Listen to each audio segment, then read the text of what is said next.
Takes one to know one. An exploration of hiring crackers.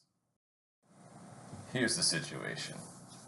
You are the hiring manager in HR of a $500 million software company that's only been around for 3 years. The manager of software development wants you to hire 3 known crackers who have been convicted to find vulnerabilities in your system and network. You are uneasy about hiring people with criminal records, though, with connections to unsavory members of the hacker-cracker community. What would you do? The goal here is to determine an appropriate response in accordance with the 5 steps outlined in Chapter 1 of the textbook. Develop the problem statement. Step 2, identify alternatives. Step 3, evaluate and choose an alternative. Step 4, implement a decision. And finally, step 5, evaluate the results of that decision. White hat hackers versus black hat hackers. Hackers typically are either white hat or black hat, but occasionally hackers can do work that would be classified as gray hat hacking. White hat hackers are considered the ethical hackers.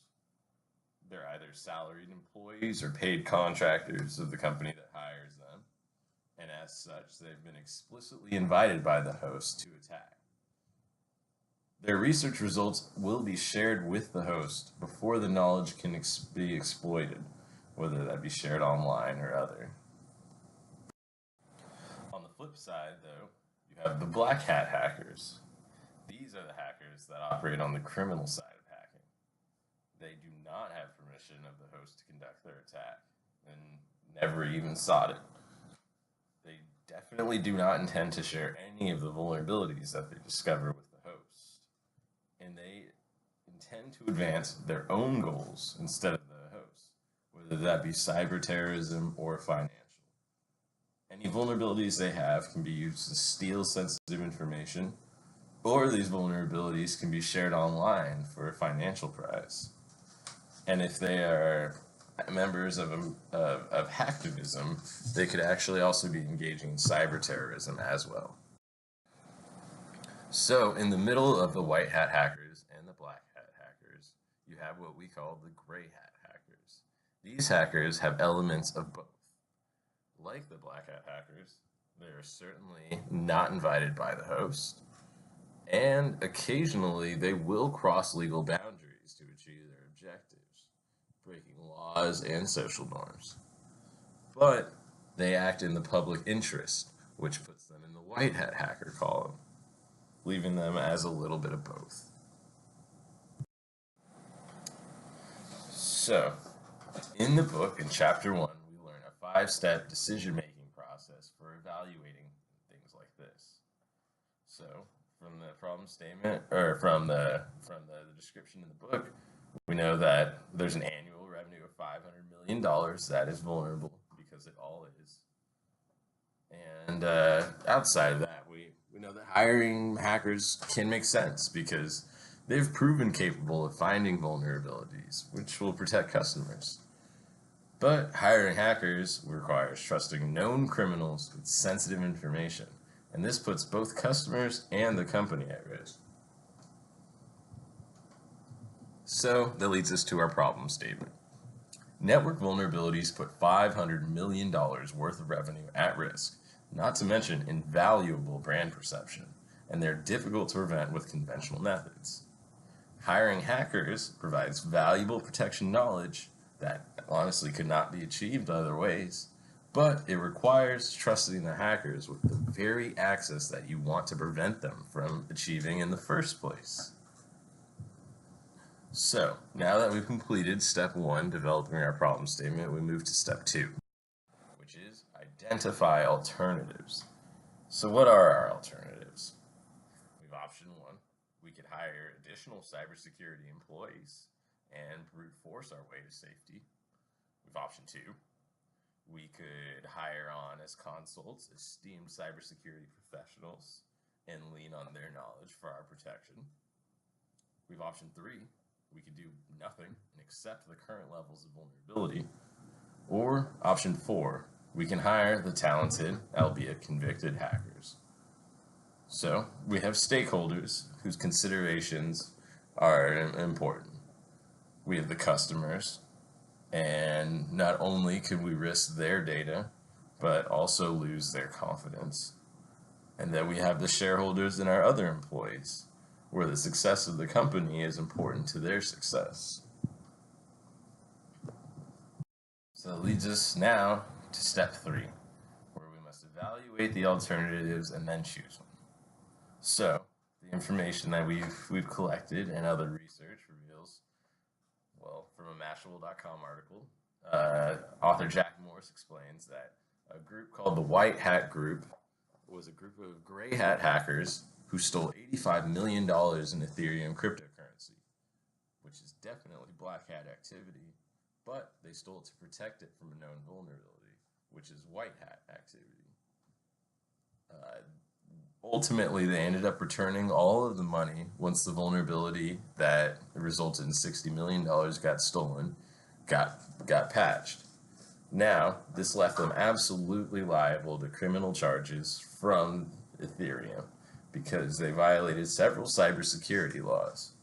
But Ethereum acknowledged publicly that without the White Hat Group, very well that $85 million could also be gone right now. And so declined to press charges, which protect the White Hat Group from any sort of conviction. For our next example, you have George Hotz, who was famous for jailbreaking the iPhone and the Sony PS3. He was ultimately hired on by Facebook, but Facebook was actually aware of the risks, not only legally, but also the risks publicly that they could face by hiring a convicted hacker. So they declined to announce this information publicly. The author did follow up with Facebook, though, and they did confirm that he is currently employed by them, because ultimately they decided the risk of hiring him was not as great as the risk of not gaining his knowledge. So, hackers can cause severe damage to both the company and customers. These hackers that we would hire on could share their access with black hat colleagues that they've made all over the way. And the company could be held liable for any damages caused by these hackers because hiring a known criminal would be putting people at risk. Also, there's possible backlash from the employees who progress the traditional way. They might feel that the company, in hiring these hackers and giving them opportunities, is actually just rewarding bad behavior. So, there are no specific laws preventing hiring someone with a criminal background, but there are some legal responsibilities and liabilities. Now, to mitigate this, you can implement strong oversight, and this might prevent bad acting. And we've seen that hiring hackers has worked out well for some companies in the past. Current employee skepticism can be used as an oversight tool as well. If they are naturally distrustful of these new employees, then they are likely to go through their work with a fine-tooth comb. So, our conclusion? We proceed with hiring, but only after developing a comprehensive plan with current security experts and the legal department to make sure the company is as protected as possible. Developing this plan, though, is difficult because hackers specialize in evading software protections.